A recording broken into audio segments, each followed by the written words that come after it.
Hello, everyone. Jocelyn, thanks for joining me. Just me today, sadly, for me and Kristen Z, who is obviously working and super busy.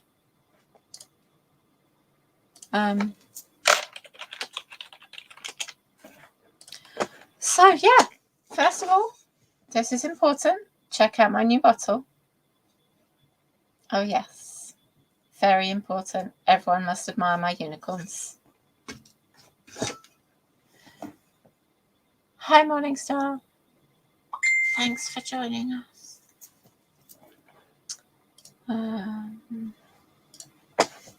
Yeah, so Jocelyn, how you doing? Anything fun happening? What are you writing today? As that's what we're here for, hopefully. Thank you. I love my bottle. I'm very happy with it. I appreciate that everyone else admires my unicorns.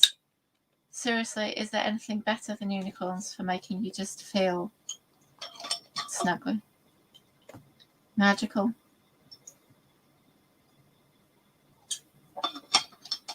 I'm not writing today. I am still reading my editing book. Loving my editing book so far. Yeah. I feel like there's a lot less to chat about when there's only one of us here. Hi, Grace. Thanks for joining us. Yay, Megan. Oh, I love having other people here. Talk to me, people. Tell me things. Otherwise, I have to talk to myself. Right? Magic water makes everything better. For those of you who were not here and did not see, I have a new bottle. It must be admired by everyone because it has unicorns.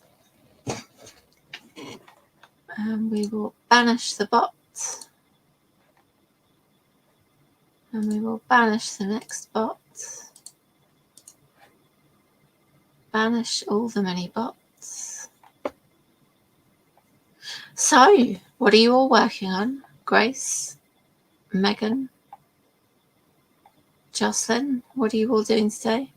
Morningstar is pretending to work. Morningstar is working very hard.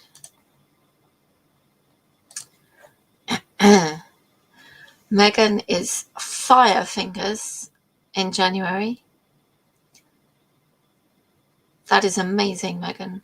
10,000 words in a day. Like, people have books showing them how to write that much, and there is you just like, whoosh, done.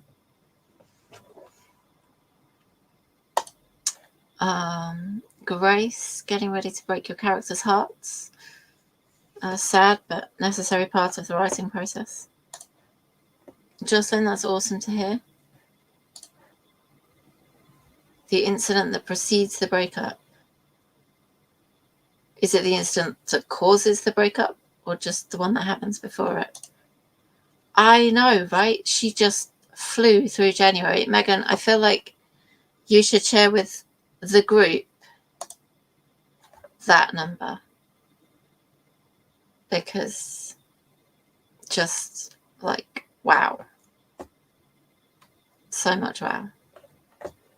That sounded sarcastic. I'm sorry. It's because I'm here on my own. It wasn't meant to be sarcastic at all.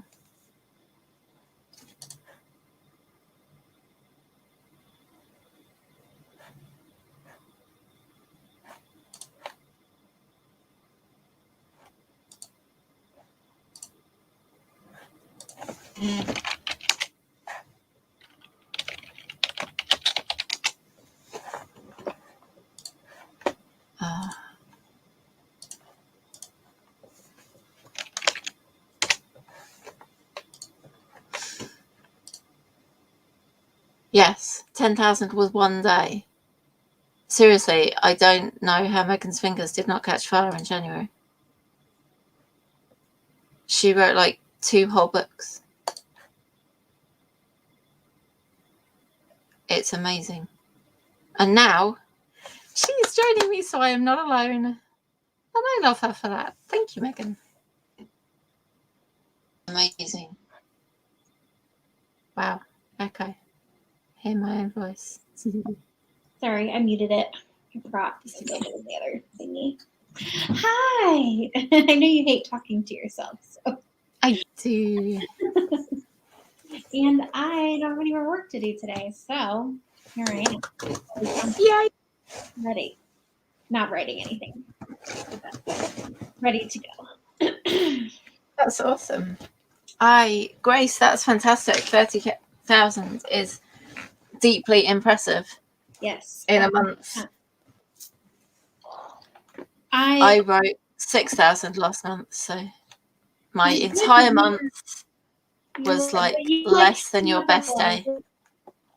You were catching. We're not going to do that. First of all, one, you were catching up on a lot of work. You were sick at the end of December, and then your kids have been sick a couple of times too, which is just, you have young kids who are sick. There's nothing else. Nothing else happens in the world when that is going on. So that's true. But yes. No, I think it also, you were just so excited about your work last month that you just about your writing that you just. Yeah, I've been talking with some friends, you know, you and Kate and some other like sort of non-author friends, trying to remind myself, like, you know, maybe January is not the best benchmark in terms of how many words I should expect from myself each month, because it is, I think, more than double my best month ever, which was somewhere around like 55 or 60,000. So I definitely am very pleased with the like number of words that I wrote. It was between three different projects, so it wasn't all one book. It was finishing my third book, starting my fourth book. Like and also very healthily into my third book. It's like 30,000 words. I'm almost halfway through. And then like a passion project, having these crazy dreams that I write down as a narrative, and they're long dreams. So I figured I should count those words. It's probably like 20,000. I think I wrote down tracking like how many words for each project, but yeah, it was something like 20,000 words for that one. Wild. So I decided that I'm not going to set any word count goals, because I don't know, there's a tiny rebel in me. It's like as soon as I set a word count goal, I don't want to hit it. So I'm just going to see what happens in February. As long as I feel excited to write, I'm going to keep writing. And even my like worst month is like 25 to 30,000. So the books will still get written, but I am doing like a tiny pivot this month because I have to go through and do my edits. Well, this week I have to go through and do my edits for my editor for book one, and then make some edits to book two so that I can send it to the editor in March. So we'll see what happens to the word count in February. Somebody asked me a question and I missed it. Am I a plotter, a pantser, or a plotzer? I think I'm technically a plotzer. I think I'm very much a combo. Yeah. I write romantic suspense, mafia romantic suspense, and I use thriller beats that I found online that I've kind of like over the course of 3.5 books like molded to fit how I write and how I like to tell my stories. And so basically what I do is I plot between each beat, and each beat's like 10,000 words or so. So I probably plot about 4 to 5 chapters at a time. I try to keep my chapters between 2,025 to 3,000 words. So I plot between each section, basically. I write in the 4-act structure, and my ultimate goal is like 80,000 words. So that makes me a plotzer, right? It's a little bit of both. Yeah. I do plot, but I don't sit down. I have wasted many, many hours sitting down, plotting the entire book from start to finish. And inevitably, I scrap something about halfway through, which just makes it feel like wasted time. So I sort of pivoted to, but I like to know what's coming. If I just never know what's coming, then I write in circles and I hate the draft. So it's like a combo of both. And I just, I don't know. I've never written that many words in Scene by scene, yes. So when I do the plotting between the beats, I do plot scene by scene, which technically they end up being chapters for me. So it is very much like this is the chapter, and I kind of like long form brainstorm. So like longhand brainstorm by literally writing it out like a journal entry. So sometimes they're kind of long and rambly, but it all ends up working out for me in the end. And I will literally just like, this is what happens in this scene, and then this is what happens in this scene, and I will copy and paste it over into my series Bible for my outline over there. But yeah. And then You have an idea of how you want the whole thing to go, though, don't you? Of like start to finish. You know how you want it to end. Yes, I know exactly how I want it to end before I start writing the first word, always. Because the endings are my favorite, as you know. And so I always know how it's going to end. Sometimes that changes, like it's a little bit fluid in terms of exactly what happens. That definitely happened with book 3, but I scrapped the plot for book 3 a couple of times. But yes, I pretty much always know how the book is going to end. And I know it's usually crystal clear by about the 50% mark. So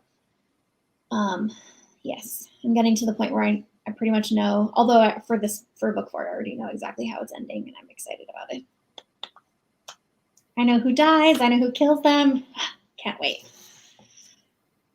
Excellent. Yeah. Yeah. Oh, so excited. Today, though, I get to read all the 10,000 words that I powered through yesterday. Because usually I'll like write a chapter, read a chapter, and then keep going. And I was like, I'm just going to continue powering through, and I'll read it all later. So that's what I'm doing. Seems to have worked out well for you. So seems to have. I think I blew my, I don't know, it was like 10,600 something. So I blew my best day out of the water by like 2,600 words, something like that. So yeah. Awesome. Yeah. I'm excited. I'm very pumped today. I'm having a good day. Anyway, just in general, life thing. It's a good day. How are you liking the editing book? Yeah, I'm liking it. I keep getting distracted from reading it by thinking about what she said and going back to like my my notes and adding to my notes while I've got it in my head. Like my character notes and my plotting notes and stuff. So yeah. I did this thing because I didn't want to forget any of the nuggets that I was thinking while I was reading it. So yeah. It's probably normal. The weird part, once I edited a book for the first time, because I've written several manuscripts and just never bothered editing them, it was a weird switch to go from editing brain into writing brain, because it really is, I didn't really realize how different it was to go from like the different part of your brain that you're using to edit versus to creatively write was weird. Yeah. See, I think a lot of the problem has been for me for this book is I've been too much in editor brain and not enough in just write it out brain. Yeah. So I'm not sure how that's going to work with your editing, because part of me is like, I kind of want to go back to the beginning and just write it out and switch off the editor brain and just kind of write without thinking of all and am I in the correct closeness, and am I using these words that I shouldn't be using, and am I doing these things, and just all the tips and advice and criticism and whatnots that I should be worrying about when I'm editing. They've been there when I've been writing. So see, that's why I'm very grateful that I have not read very many craft books. Yeah, I think that was a good plan on your part. Well done. Oh, that would just paralyze me so much. Like I saw a post the other day. I use the word just a lot. I personally, as a human being, just in general, don't have a problem with this word. It doesn't bother me. It's not one of those words that I feel like people overuse. It's simply a part of speech. But there are people who really hate this word. And I think some of that is wrapped up in, oh man, sorry. I'm about to get feminist. I think some of that's wrapped up in patriarchy, because most people who are pegged as overusing this word are women, and then it's categorized as like, oh, you're justifying what it is that you're doing. And I don't think that that's how that word is now colloquially and commonly used. So I use the word all the time, and so far my editor has not pinged me on it, but we'll see as I get further into my manuscript for book one. But I now am hypersensitive to my use of this word when I go back and read through things, and it annoys me because 90% of the time it fits exactly what I like. The meaning of the word fits exactly what I want the sentence to say and how I want it to come across. Yeah. I hate people have villainized verbs. That and adverbs. I don't know why people hate those either. No. I think the problem is there is an awful lot of bad writing. And when you look at bad writing and you make rules up to improve that writing, and then if you never actually look at the good writing and go, well, hang on a second, because all this, that does all that stuff we've told this person not to do anymore because their writing was maybe it wasn't actually all of those specific things, but just how they did those specific things. And just yeah. Plus a lot of craft books that I have seen are snippets from craft books, because again, I've only read like 2, I think, at this point. They rarely give positive examples. It's usually just like, don't do this thing instead of do this thing instead. And I don't know, that doesn't really jive with me, because like you said, there's a lot of nuance to all that stuff too, because there are good ways to use adverbs. If you're using adverbs like she looked at him angrily, that's totally different than using an adverb in a positive way. So your mileage may vary in the writing community, I guess. Yeah. Okay. Shall we get on with our first sprint? I'm ready. Okay. Everybody, we will see you in 20 minutes. Let's hope we can all get some stuff done, be it writing, reading, whatever we are doing. Good luck. Good luck.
Rachel, welcome back.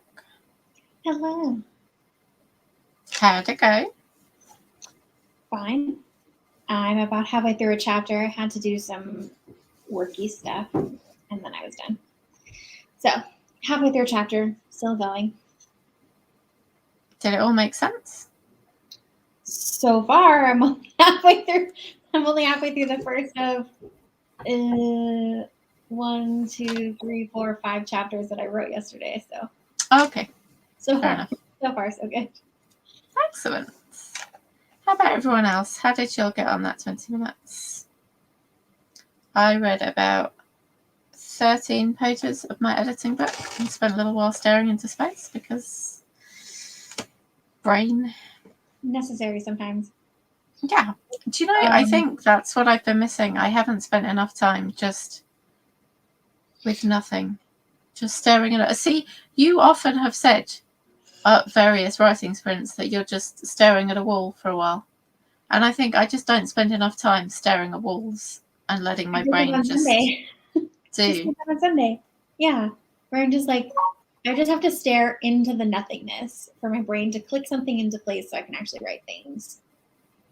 There's like a Scandinavian word for that. Haig or whatever they call it. Where it is literally just doing nothing. More people should try it. Yes. There's research that you should rest 10 hours a day, and that rest is not just sleep. So do with that information what you will. Rest includes sleep, but is not only sleep. Oh. So you can't rest for 10 hours a day and sleep for 8 hours a day and just have the other No, it is 6 like hours a combined total of 10 hours a day between sleep and actual rest, which is like not doing things. Washing your dishes, not rest, unless that is an enjoyable activity for you, I guess. It is not for me, washing dishes. I mean, I suppose the plus side of washing dishes and various other such housework chores is that your hands and your body are busy, but your brain is not necessarily actively involved because you don't really have to think that hard about washing dishes. So your brain can be like in the shower, when you're in the shower, and people come up with great creative ideas in the shower because their body's doing stuff, but their brain is just off doing its own thing. You know, that is something that only happens to me as I'm falling asleep or sleeping. Yeah. Otherwise, I'm just bored. Like if I'm cooking and not listening to music or a podcast, I just am very bored. My brain is not thinking things at that time. My brain's generally ranting at that time of why am I doing all of the housework? So. Well, I live alone and I'm single, so I always have to do all the housework. So. At least you only have to clean up after yourself, though, and the cats. That is true. I did not enjoy living with roommates because you feel like there's other people you feel like you have to pick up after. But I did want to say that about my word count. I always add this caveat onto it because I think it's important. I am single. I live by myself. I work from home, so I don't have a commute anywhere. My work day is like 6 or 7 hours, sometimes 8. That's pretty rare. It is like 10 steps from my bedroom to my office. So my commute is very short. And I don't have any children. So like, I just always like to put that caveat on it where it's like, if you have small children or you a long commute or you work outside the home, whatever it is. So all those things take up more time. So I have a lot of time to devote to writing if I want to write, which is why I can get some crazy word counts in, I guess. But I always like to put that out there so that people are not you can accurately compare your availability levels to what it is that I'm writing. So don't compare apples to oranges. Grace, 380 words. That's awesome. Great job. Shavasana. What's Shavasana? That sounds like a yoga thing. Is that the one where you're just lying on your back? Let me know. And Justin, reading through your words. Awesome. Have we got other people on better days? How did you get on that sprint? That's basically sleep yoga. It's like Nidri or something like that. That's my favorite. Yoga rest, yeah. I took yoga as my physical education credit in college. Best choice I've ever made in my life. It was at like 10 a.m. on a Friday. Yeah, you're literally laying on your back on the floor. I like that one. That's how we ended every single class, laying on our back Yeah. on the floor. With the music on and you're sleeping, like your eyes are closed, your breathing is deep and even. Most of the time I fell asleep, but it's nice. I did yoga for like 6 months, the year before we had Charlie, and we used to end on that. And then sometimes my yoga teacher would read like a guided meditation or something, and she did it once, and I swear I found my little meditation space. And I found it a couple of times since then. Once I was trying to do self-hypnosis, and yeah, it's an awesome space. I don't like guided meditations because they're always asking me to picture stuff, and I don't see pictures. Yeah, So no. I can't see anything, Barbara. I don't know what you want me to do with this. But I meditate best when I'm doing something mindless. So, like, I guess that's probably what I'm doing when I'm washing dishes. So I'll like color or knit with the TV off or something like that. Something that doesn't take a lot of concentration for me. Wait, I'm sorry. Knitting doesn't take concentration. Every time I've knitted, it's taken immense amounts of concentration. I guess it depends on the pattern, but I've been knitting for over 10 years. So if it's a really simple, just like, garter stitch or stockinette or something like that, no, it doesn't take any concentration. Fair enough. Yeah. Okay. I missed the part where we said what everyone was working on, but that's okay. Oh, Jocelyn is continuing with her work in progress. Okay. Grace is writing something. She got a word count in. Yes. Grace, what are you working on? Let us know. Morningstar is at work. Yes, poor thing. Better Days, what are you working on? Are you still just free writing? Wish I had the concentrations in it. I wish I had the talents in it. I swear I've tried to learn like 3 times and it just does not stick. But also, I think the last time I tried it gave me a headache and that's why I stopped. My very patient cousin taught me in my early 20s. So I'm a perfectionist, recovering perfectionist. And if I can't do something perfect the first time, I usually never do it again. But she was very patient with me and she taught me how to knit. I made a lot of very ugly dishcloths in the beginning. And now where's my latest piece? This is the most recent thing that I made. It's shawl. Very nice. It's very large, but I won't hold it up to the thing. But it's very relaxing. And then Kate, I think Kate also knits, but she crochets a lot as well. I don't know how to crochet. I'm too impatient to learn how to crochet, which is just one needle. But it's just one thing rather than 2 knitting needles, and I'm not interested in learning how to do that. I have the realization that my villain is more of an antagonist than a bad guy. I'm great at villains, so also I love a really bad villain. Do you want him to be more of a villain, or are you okay if he's an antagonist? Yeah. What would you like? Grace is working on book 3, 90k in. How long is book 3 going to be, Grace? Yeah, I was going to say, how close to the end are you? Also, what genre do you write? My grandma had a knitting machine. She used to knit our school jumpers. That's the circle, right? Where you like wind it around the. No, am I thinking about something else? My grandma's was a long thing, and she had like cones of wool that you stick on it, and it would just knit along, and it made jumpers very quickly. Oh, I've never used one of those. I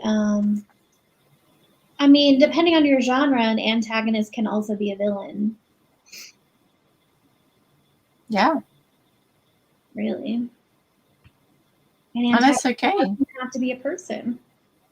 Depending on your genre, could be a curse. People are the best antagonists. Murderers. My favorite, as you know. Battery powered. Wow, I feel like I missed the boat on this. The easier way to knit things. I have not ventured into sweaters yet, but I have made socks before. My mum can knit jumpers. My mum can knit jumpers with pictures on them, knitted pictures in the knitted jumper, which is very impressive, I think. Bound through the circumstances of his work. Well, every villain has an origin story. Yeah. My book was just talking about that. Background for your characters. Yep. Reasons. I'm writing scenes from my antagonist's point of view in book 4. Oh, yeah. It's very interesting. Your primary antagonist or your secondary antagonist? Secondary antagonist. The primary one is a mystery till the end. You know he's there. You know that they exist, but you don't know who it is or their relationship to my main characters. Okay. Shall we get on with our second sprint? Yes, I'm ready. Is everyone ready? Yep. Okay. Let us hit our second 20 minutes then. Good luck, everyone. I hope your 20 minutes is productive and helpful and useful. Enjoy.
Hello. Hello. How did we do that time? I almost finished the second chapter too, so Yay! good for me. Mm. And it's looking good so far? Mhm.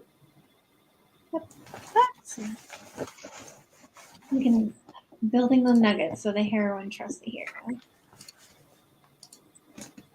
Yep. I always like a good red herring. I mean, who doesn't? That's true. Cat! Cat. I was really confused for a second when he leapt up behind you. I'm looking behind me like, he looks like he's coming my way. Where's Ryan? His Shut brother up. is making use of the cat tree for the first time since I moved it into my office. So I'm Okay. just trying not to make eye contact with him, otherwise he'll come over here. Fair enough. This one's cute.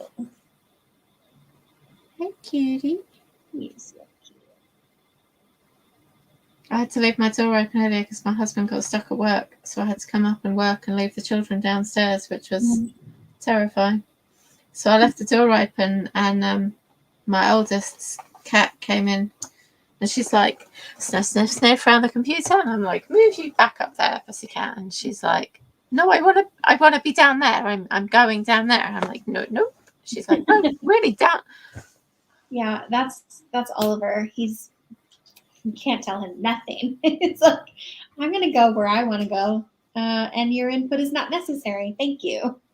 Yeah. So. Then, though, she decided to get her own back and climbed up on the massive wall of trash behind me that you can't quite see and knocked everything down, nearly crushing herself and my dog, who was too old to get up and move quickly and run away. So that was fun. That sounds like a very cat thing to do. Yeah. Like, you spoiled my game. I will now kill you all. I left a bowl too close to the edge of the counter, and Oliver was licking whatever had been inside the bowl before I set it there, and he knocked it off. He knocked it off the counter and broke it, which made me very upset. But yeah, it was my fault for not putting it in the dishwasher. Still sad that I lost it. I love how cats train us to blame ourselves for the things they do. I mean, I wish he'll be 13 this year. So we've been living together for a long time. And because I've had him since he was like 8 weeks old. So we've been together for a while. And I just know how he is as an animal. So, it's like with toddlers, you have to set them up for success. Yes. Otherwise, you can be dealing with something that makes you want to pull your hair out, which is often what happens when I don't set this cat up for success. It makes me want to pull out my hair. Very nice, Grace. Well done. It's an awesome word today. 332, lovely. How about anyone else? How did we do? Justin, how did you get on? Who else have we got with us? Better Days. Are you still with us, Better Days? How are you getting on? I'm assuming Morningstar's still at work, so. Did Grace tell us how long she's aiming for book 3 to be? I don't remember seeing that. Oh, no, I don't think she did. I want to know the things. How close are you to the ending? The endings are the best part. No, they're not. Yes, they are. No, this is a hill I'm willing to die on. Beginnings are best. No, I hate them. Everything's awkward. No one knows anyone. It's just, I don't like it. Maybe that's why I like it so much. I'm so comfortable there in the awkward, no one knowing anyone phase. The very beginning stages of a relationship are also my least favorite. Really? That's totally my favorite bit. That like awkward exploration phase where you're like, oh, does he like me? Do I like him? Is that thing that I just said really stupid? I hate that part. It's awful. You're constantly like second guessing yourself. You feel awkward. It's just, gosh, no, thank you. I can do that all the way through. I mean, no. Mm-mm. But then you get to like the honeymoon part, right? Where you've decided that you like this person, you know that they like you, you're going through the thing, and that's way better. And for books, that's like the 30 to 40,000 word mark. So like 37 to 50%, something like that. That's when I start to like the book. Everything until then is just awkward. Bye, Grace. Thanks for joining us. Don't like it at all. No, I prefer the beginning bit. The beginning bit of a relationship is exciting and new and different. And then after a while, you find that they leave their dirty socks all over the floor, and terrifying. But you don't get to the dirty socks part in a romance novel. Right? I know, right? Most romance novels how you end at like when you're solidly in the honeymoon phase. Yeah. Everything's happy. And you never learn how many of them divorce after 3 years. They don't divorce. I told you this doesn't happen. Once two characters are together, they're together forever. Forever. Except in all the Harry Potter fanfic that I read. So that's fine. So the one that you read that you were talking with Kate about, did those two characters not end up together forever? Oh, they did, but like the canon relationships didn't work. Well, yeah, but I mean, they were clearly fake anyway. Oh my God, those canon. I could not. Don't get me started. The way that Harry Potter ended with who ended up with who, I was so upset. It's ridiculous. Also because I'm a huge, I ship Draco and Hermione, even in the regular books. You can tell he likes her. You can tell she likes him. That's all I'm going to say. They should have ended up together. It was like the greatest enemies to lovers opportunity ever. And J.K. Rowling just let it go. So sad. Disappointing. And let's be honest, Ron and Hermione was not the greatest anything ever. That was weird. Nothing about that made sense at all. Right. Nothing. Because they didn't hate each other but like each other, really. They just really didn't like each other very much. No. It was very strange. I'm pretty sure they only fell in love with each other because they were forced to be together so much in the last year while they were hunting Horcruxes. I'm pretty sure they didn't really fall in love with each other. They were definitely a relationship that was going to split up a couple of years after the book ended. But they didn't because they have kids together. Oh, spoiler alert for anybody who's ever read Harry Potter. I mean... I don't know how you managed it at this point, but... She was invested by then. She had to double down and be like, yes, I know everyone hated it, but honestly, they worked great. Oh, J.K. Rowling. I was like, yeah. Hermione was invested? She could have left at any time. Yeah. You're right. Yeah. Yeah. Terrible. See, this is what happens when authors don't listen to their characters. And just are like, no, you're going to do this thing because I say so. The funny thing is that I don't necessarily think I can trust anything that she says about what she actually intended for the books, because I think a lot of the things that she said where she was like, oh, I think I made a mistake here. I wish I had done it differently. I think a lot of it is just her bending to the displeasure of fans or trying to make herself look better. But because I think she has said before that she wished she had put Harry and Hermione together instead. But Harry is also just irritating. He's so annoying. I can't even stand him as the antagonist of the story.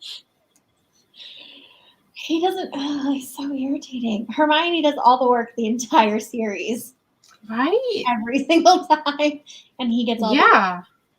Literally, even the thing he's famous for, he didn't actually do. Just laid there because he was a baby. Yep. The thing that saved him wasn't even him. It was his mother.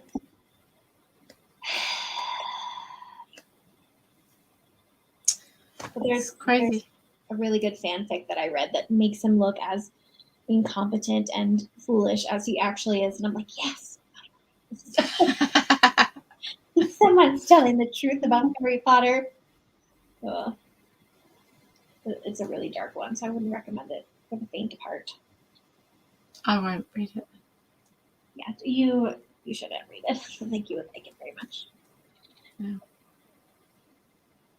It's like what would happen. It's like an imagining of what would happen if the Death Eaters won, if Voldemort won. So it's pretty dark until they ultimately obviously kill Voldemort because he's a terrible person, but still good. One of the best fanfics I read, for sure. Well, that's good. Yeah. All right. I think we should probably get into our last 20 minutes. I'm ready. Okie dokes.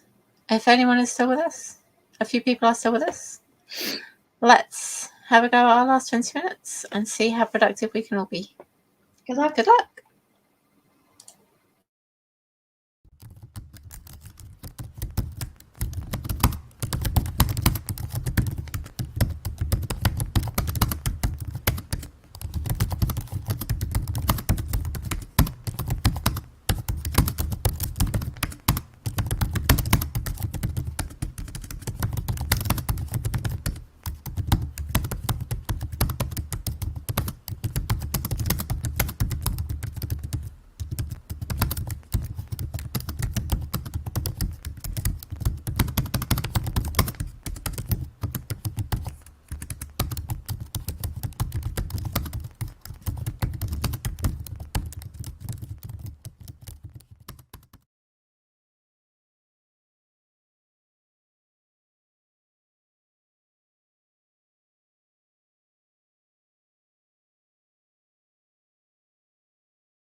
Welcome back. Thank you. I'm so close. How did everyone do? Good. I'm almost done. Almost done. Probably like 2,000 words left to read through. Sometimes I type with my eyes closed. If I'm overthinking something, like overthinking sentence structure or whatever, I'll just type with my eyes closed and words come a little faster, but it makes editing hell because Yeah. I type in pages on my Mac, so it'll autocorrect things. And sometimes I'm like, what word was I going for? Because this doesn't make any sense. But Now, question is, when you're typing with your eyes shut, do you know when you've made a mistake and automatically delete it and redo it? it depends on the word, but usually yes. Like common words or simpler words, yeah, I know that I made a mistake and I'll fix it. More complicated ones or longer ones, I will know that I made a mistake, but I won't know exactly what the mistake was, so I'll just open my eyes and delete the word and fix it. My mother made me take a typing class in 7th grade, so. Oh, new person. Hello, Anne Sophie. Love those names, by the way. There's a character sorry to hear that. named Sophia.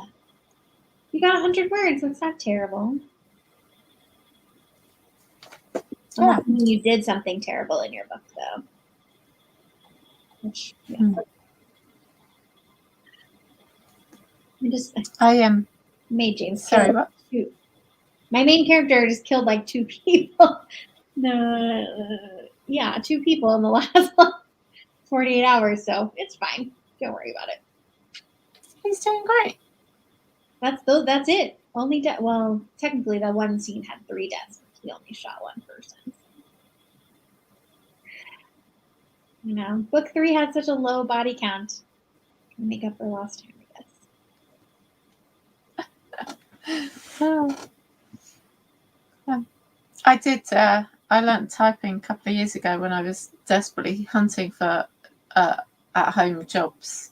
And obviously, when I say a couple of years ago, I now mean like 4 years ago, because the last couple of years didn't exist and don't count. The last couple of years have been like a decade, roughly, in real time. So yeah. But they don't exist in my brain. Like when when I'm thinking about the last couple of years, they aren't it. It just all blends together. Yeah. Me too. So yeah, like 4 or 5 years ago now, which is a lot longer ago and scary.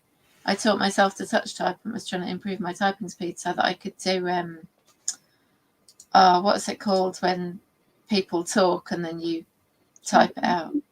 Transcribing. Yeah. But you need to get really high typing speed for that, and I just couldn't. You don't have stenography? No. Can I use stenography in court where you are? Yes, I think so. Oh, okay. I was gonna say that would be really difficult to type in court without being a stenographer. Human beings talk like 200, 225 words a minute or something like that. Yeah. And they have a bit prone to talking over each other as well. So then you've got 3 people talking at 220 words a minute. Right, and you have to catch all of that. Yeah. I found some really interesting like people who are studying to be stenographers on TikTok and stuff, and it's pretty fascinating. Because there's only 17 or 18 keys, and you basically just push them in very specific combinations to create words. And then the words create sentences and all stuff. So it's pretty interesting, honestly. You just look like you're pushing random buttons, but then it makes sentences. And it's awesome. That's very cool. Yeah. But you're talking about transcription, like transcribing audios and podcasts and stuff like that, yeah. Where you can slow down the speed. Yeah. Yeah. I did that. But you have to go so quick to make it worth the money. Yes, you do. I did that for a while, like way back when I first started working online. It was not a thing that I was good at or enjoyed. So I did not do it for very long, but I did do it for a little bit. So I was like, oh, I'm fast, because I am a pretty fast typer. Get pretty close to 100 words a minute. But yeah, no, too many mistakes. I also make a lot of mistakes because my fingers go faster than my brain. So I think that must have been just before I started doing the proofreading and editing. Which you don't do anymore, right? You stopped doing that? No. No, you stopped, or no, you don't do it anymore? No, I don't do it anymore. I do something else that does not require me to have a high typing speed. Or spend ages trying to get work. Oh, so. I was going to say, I was going to hire you to edit my books, and then you weren't doing them anymore. So I waited too long, but. Sorry. It's all right. I like the person that I found. She's great. That's awesome. That's just the best thing. Yeah. I sent her a sample. I sent multiple people samples, and she was the only person who I was like, she gets me. So it was funny. It was funny, but I liked her. That's awesome.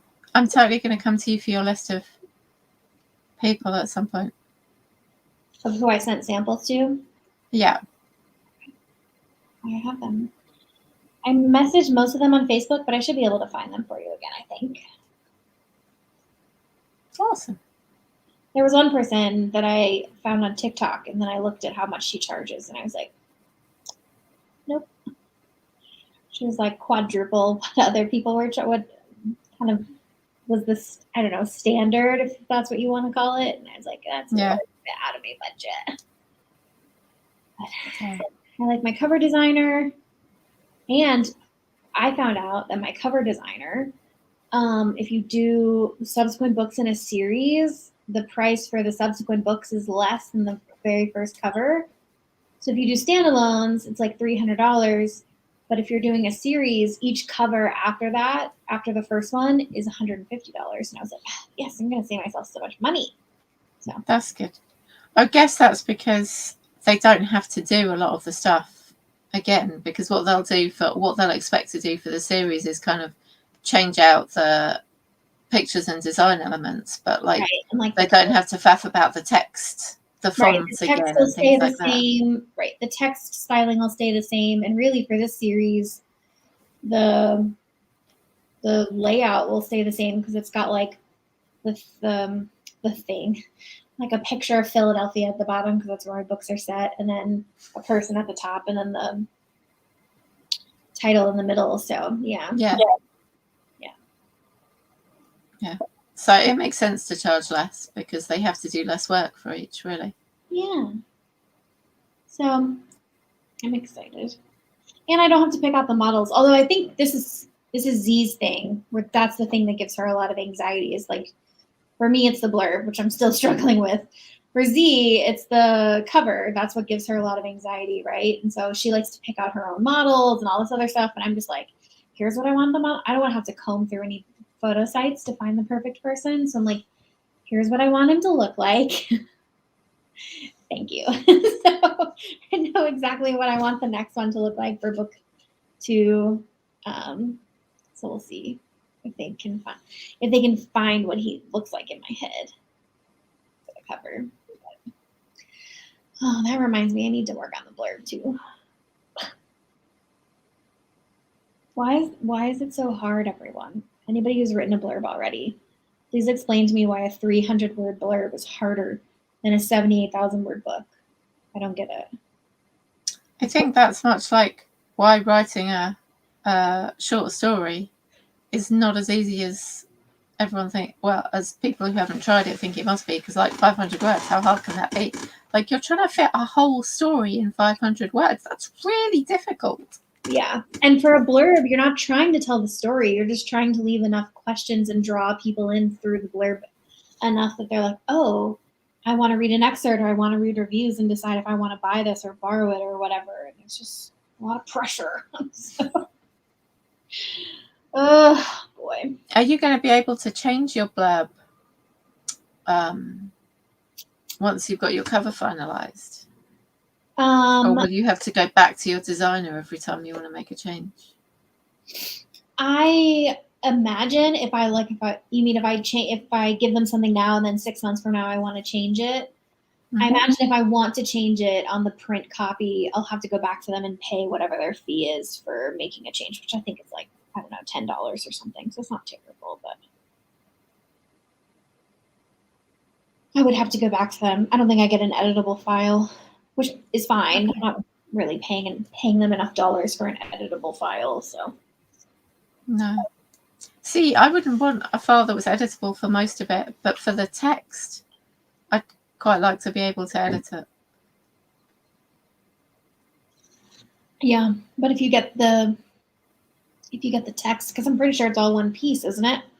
Yeah, they flatten it all, don't they? Yeah. I mean, I don't have final files yet because I haven't sent them the blurb, but yes, I have final files for the ebook, but not the paperback. But you can change it, like you can change the blurb, the book description on Amazon. Yeah. So yeah, what I was going to say is you don't have to worry necessarily about getting it perfect first time, because you can get it so that it's good enough, put it up, and then maybe if you get feedback saying, well, the blurb didn't really draw me in or whatever, then you can look at it some more. Yeah, I just have to actually write it and like post it on the internet for some critique, I think. I'm trying to read through this book that Kate recommended about writing better blurbs. Yes. I haven't picked it up in a while. I'm really, really, really terrible at finishing nonfiction books. So I haven't. I'm still stuck in like chapter 6 or something, but getting there eventually. I'll finish it, I feel. You are. It wasn't as interesting to me as the editing book, which I read in a couple of days. So there's just so many things to think about. And he doesn't include any romance examples, which really bothers me. Yeah. He's pulling all the examples from Amazon, so theoretically one could Google, look up a romance novel and include that every once in a while, but he does not do that. So you could do it though. You could look up like the top 10 or whatever in various different romance subgenres and see what they do. I could, but when he lists them, he breaks down why they're good, right? Yeah, but once you've read some of that, you would hopefully be able to look at those top, because you assume that the top 10 have a fairly good blurb because they've made it to the top 10, right? Or a really good marketing budget. But if you look at them, you should be able to pick out hopefully some of the things that he's talking about and go, oh, well, that's an example of that, and that's an example of that. I think I'd have to read the whole book first before I could dissect another blurb. But yes, I do try to go through and look through it, but then also like a very specific subgenre. So yeah, because if you just search romantic suspense, you get a lot of cop thrillers, which is fine. If you just search mafia romance, you get a lot of dark romance, which isn't necessary. I forget sometimes when I'm reading dark mafia romance that it's not romantic suspense, and they're just like killing people because they're in the mafia. And I'm like, oh yeah, we're not trying to figure out who the bad guy is here. We're just, killing people. Just whatever. I'm fine with that. But yeah, so it's different. So if I search a very specific like mafia romantic suspense, it doesn't always hit. And I think some people mislabel their books as romantic suspense when it's not. Yeah. Or their blurbs are terrible either way. Because sometimes they don't hint at a suspense plot at all. And you're like, why are you in the romantic suspense category if there's no mystery to solve? But I'll figure it out. I keep telling myself that the blurb I have now isn't ready. So I haven't posted it, but it is probably good enough to put it up somewhere and have somebody offer feedback. But yeah, give it a try. It's fine. Everything's fine. Maybe I'll send it to the group chat first because I think this is important for you guys. You were super brave and sent your books out for like your whole book out for feedback and beta and stuff. that was less stressful than this blurb situation. Mostly because I sent it to, I don't know, like 5 people who I knew were going to be nice to me if they didn't like it. You know? Yes. I sent it to people whose criticism was going to be constructive. And I've seen people on Facebook, and they're not always constructive in their criticism. So. That's true, but also there's a lot of readers on Amazon who are not necessarily constructive in their criticism. That's so true, but I don't intend on reading reviews on Amazon. So okay. I don't plan on doing that unless it's like a 4 or 5 stars. So I already know that that's not something I'm interested in doing. Fair enough. Because they might hate it. I don't know. They might hate that it's not super dark and that hero is not abusing the heroine in any way. Hard to say. I'm sure there'll be people who will, but I'm not planning on calling them dark. Just mafia romantic suspense. So yeah. But dark romance readers are an interesting bunch. They are. It's true. Right. Well, I'm going to have to go because it's nearly 11 o'clock at night and I need to go and check that my eldest actually did.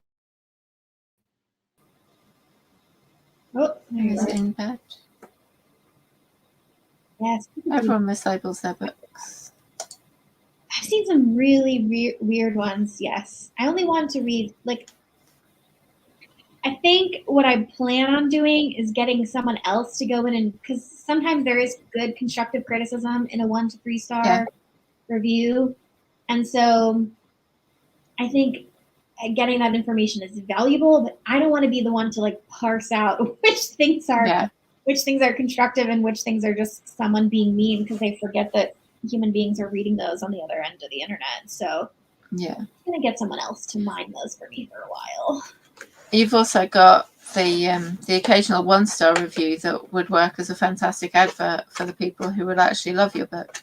Yes, sometimes the 1-star reviews are like, this book had so much sex in it. And I'm like, and now we're going to borrow this one because that is what I'm looking for. Yeah. Yes. Agreed. But yeah, sometimes those books are good where it's like, hey, someone said they hated this book because it was too sexy. You should go. That is a review that goes over really well on TikTok. Yes. And people would be like, obviously, I'm going to go borrow this one. Yes. So. Oh, well, it's late. You should go. Yes.